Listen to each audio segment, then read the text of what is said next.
Hello friends, today we will study chain surveying.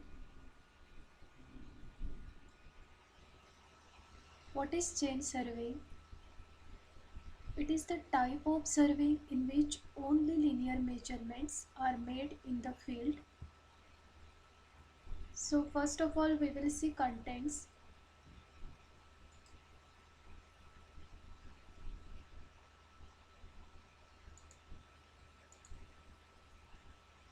Principle of chain surveying, classification of chain, instruments used in chain, advantage and disadvantage, ranging and their methods. Chain surveying. This is the simplest type of survey in which only linear measurements made with the help of tape or chain. See second point, it is made up of galvanized mild steel links. The length of chain is measured from outside of one handle to outside of other handle. Angular measurements are not taken in chain survey. Only linear measurements are taken in chain survey. This is the figure of chain survey. This portion is known as links. Okay, and this is the oval rings. This is brass ring. This is tally. Okay, so this is the figure of chain survey. What is the principle of chain surveying? The principle of chain surveying is chain triangulation. See this figure, chain triangulation is to provide a framework consists of number of triangles, right? A framework consists of number of well conditioned triangle or nearly equilateral triangle, right? So what is the meaning of well conditioned triangle? Well conditioned triangles means every angle of triangle should be lies between 30 degree to 120 degree. Every angle of triangle should be lies between 30 degree to 120 degree. That is called as well conditioned triangle. See this diagram. Framework consists of number of triangles ABF, BFC, then CFD, then ADE. Okay, so this is the framework which consists of number of well conditioned triangle or equilateral triangle. So ideal triangle is the every angle of triangle should be 60 degree. And what is the main use of chain surveying? It is used to find the area of field, right? See the first point, the principle of chain surveying is to divide area into the number of triangles of suitable sides, right? As a triangle is the only simple plane of geometrical figure which can be plotted from the lengths of the three sides even if the angles are not known. Okay. So chain surveying is most commonly used for quick and short measurements. Okay. So which terms related with chain surveying? The various terms are related with chain surveying, that is baseline, check line, tie line and main survey line. So we will see one by one. First is the baseline. What is baseline? Generally the longest of the main survey line, generally the longest of main survey line is considered as baseline. Then what is check line? The line joining apex point of triangle to some fixed point. The line joining apex point of triangle, right? Apex point of triangle. The line joining apex point of triangle to some fixed point on its base. On its base is known as check line, and it is taken to check accuracy of triangle. Check line is taken to check accuracy of triangles, and sometimes this line helps to locate interior details. Okay, so what is tie line? The line joining the tie stations. The line joining the tie stations, that is called as tie line. Here T1 and T2 is the tie stations. Okay, so line joining the tie stations is called as tie line. What is main survey line? The line joining the main survey stations. Main survey stations are here A and B. So line joining the main survey stations is called as main survey line. Okay.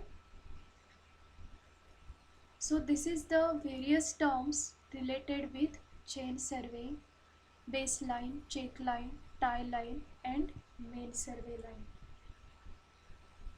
So we will see one by one in detail. Baseline, the line on which the framework of the survey. Baseline, the line on which the framework on of the survey is built is known as baseline. It is the most important line of the survey. Generally, the longest of the main survey line is considered as baseline. This line should be taken through fairly level ground and it should be measured very carefully and accurately. Okay, next line is the check line.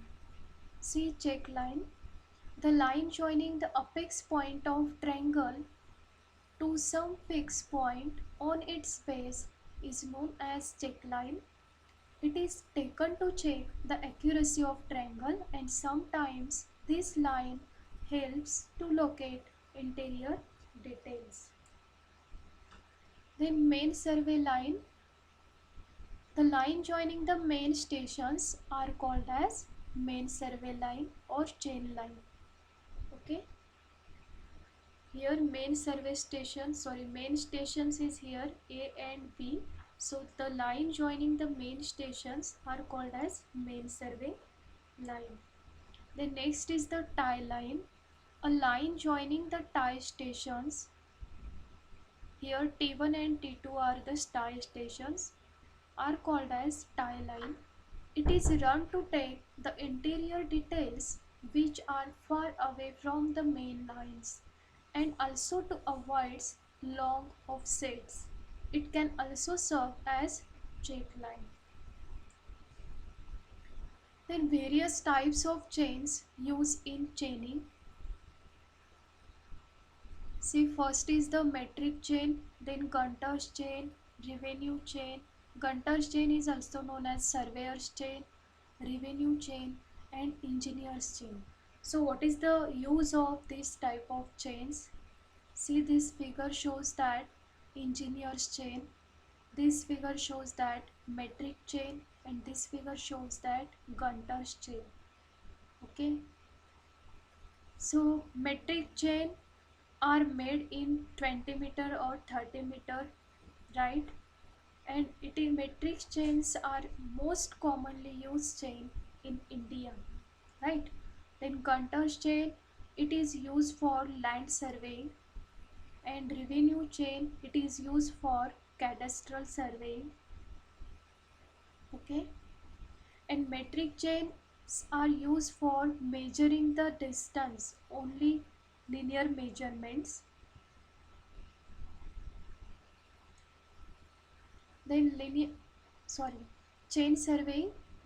These are the types of chain and their lengths and containing their links. So metric chain, first is the metric chain. Metric chains, the length of metric chain is 20-meter chain or 30-meter chain. 20-meter chain contains 100 links, 30-meter chain contains 150 links. Then Gunter's chain, the length of Gunter's chain is 6 feet and it contains 100 links. Okay, and Gunter's chain is also known as surveyor's chain. Revenue chain, the length of revenue chain is 33 feet and it contains 16 links and it is used for cadastral survey. Then engineer's chain, the length of engineer's chain is 100 feet and it contains 100 links. Then various instruments used in chaining. The following instruments are used while chaining: chains, tapes, ranging rods and offset rods, arrows, pegs, and flumber. This figure shows that metric chain, 20-meter chain and 30-meter chain. Metric chains having 20-meter and 30-meter. Here tallies are fixed at every 5-meter length, right? Tallies are fixed at every 5-meter length, and brass rings are provided at every meter. Okay, brass rings are provided at every meter except where tallies are attached, except where tallies are attached. And metric chain, which are most commonly used chain in India, right? Here tallies are provided at every 5-meter length, right? So this is the metric chain. Then next point is the tapes. Various tapes are used while chaining: cloth tape, metallic tape, steel tape, and invar tape, right? Cloth tape, metallic tape, steel tape, and invar tape. We will see one by one. Cloth or linen tapes. Linen tapes are closely woven linen and varnished to resist moisture. They are generally 10 meter, 20 meter, 25 meter, and 30 meter long in length and 12 to 15 mm wide. They are generally used for offset measurements. This type of tape is used for offset measurements, and these tapes are light and flexible. The next type of tape is the metallic tape. It is made from good quality cotton or linen, and it is reinforced with fine brass or copper wires to make it durable. And this type of tape is available in length of 15, 20 and 30 meters. Okay.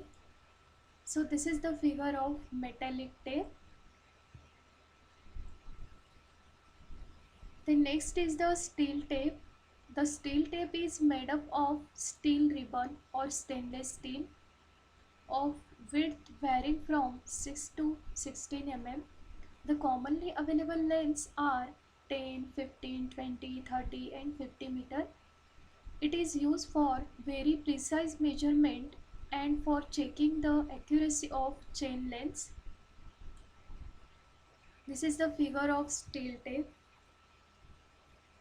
Then last type is the invar tape. Invar tape, it is made up of an alloy of steel 64% and nickel, which contain 36%, and possesses a very low coefficient of thermal expansion. Okay, it is made in the form of ribbon of width having 6 mm and is available in length of 30, 50 and 100 meter. It is generally used in triangulation survey and which is conducted by the Survey of India department. This is the figure of invar tape. Then ranging rod. Ranging rod or offset rod. See the first point, this is the diagram of ranging rod. This portion is known as iron show. This is the black and white color. Ranging rod, it may be black or white or red or white. This portion, the length of this portion is 0.2 meter. The length of ranging rod is 2 meter. Okay, see the points. First point, ranging rods are used to range some intermediate points in the survey line. It is used to range some intermediate points in the survey line. Such rods are made of seasoned timber or seasoned bamboo and sometimes GI pipes of 25 mm. The length of the ranging rod is either 2 meter or 3 meter.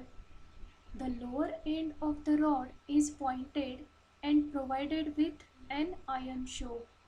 The ranging rods are divided into equal parts. See here, the ranging rods are divided into equal parts 0.2 meter long, and they are painted alternately black or red or and white, means black and white or red and white.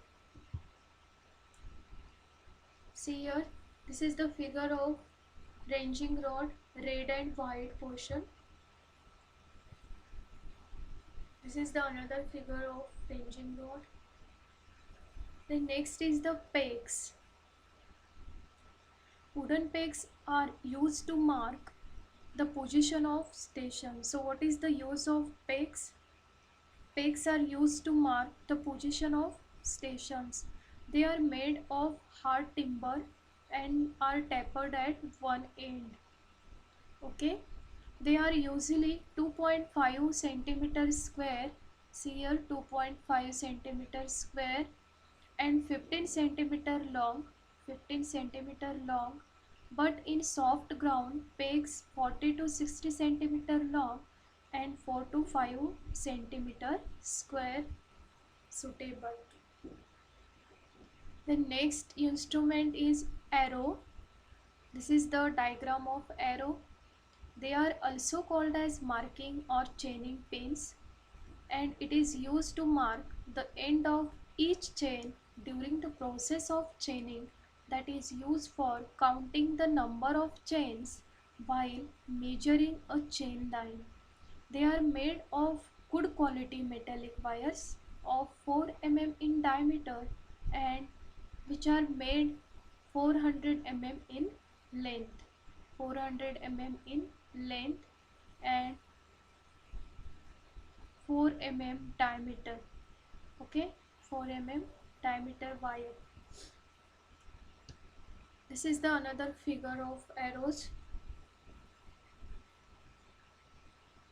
The next is the plumb bob.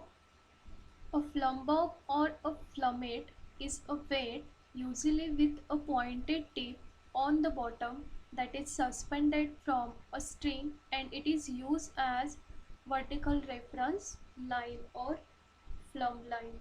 So what is the advantage of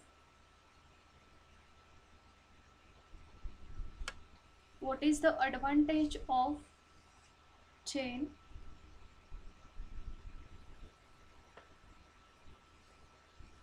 It is very suitable for rough uses and it can be easily repaired in the field. It can be easily repaired in the field.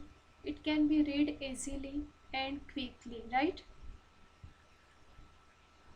Then disadvantage of chain, they are heavy and take too much time to open or fold. They become longer or shorter due to continuous use. Then ranging. What is ranging?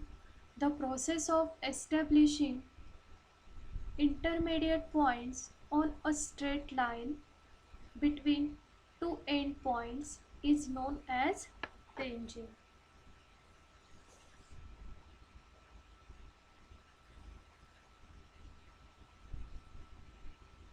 This is the figure of ranging. See, what is ranging? The process of establishing or locating.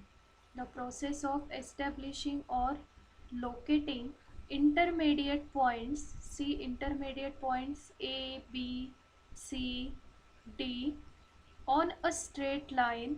On a straight line. See, on a straight line between two end points is known as ranging. Between two end points is here A and B, and intermediate points A, B, C, D. So the process of establishing intermediate points on a straight line between two end points is known as ranging. Okay, so ranging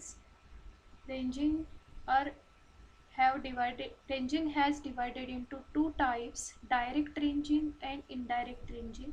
So what is the direct ranging?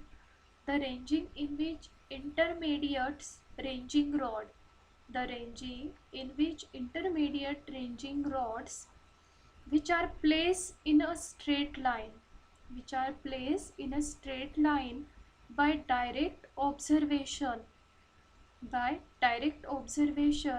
from either end is known as direct ranging. And direct ranging is possible only when the end stations are intervisible. Okay, direct ranging is possible only when the end stations are intervisible. Okay, and next is the indirect or reciprocal leveling or indirect ranging. Indirect ranging, it is possible only when the end of the lines are not intervisible. The end of the lines are not intervisible, as in case when a hill ground or when distance between the stations are so large that they are not clearly intervisible. Okay, so this is the indirect ranging. Thank you.